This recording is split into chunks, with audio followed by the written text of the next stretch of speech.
allowed to do?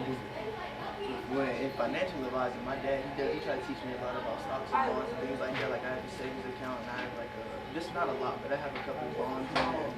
And I have a lot of money saved in my account. And even you still taught me about today. I still hope that you come back and tell us.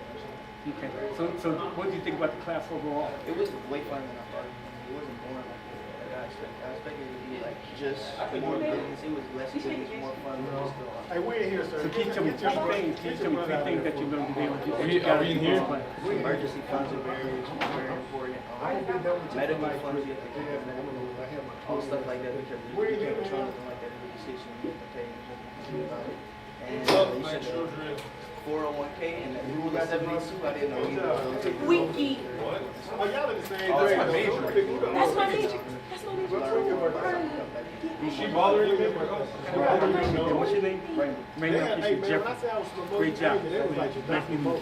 they were like, oh, this is my favorite character. So Google, Wilson, they said it was like the Will Smith.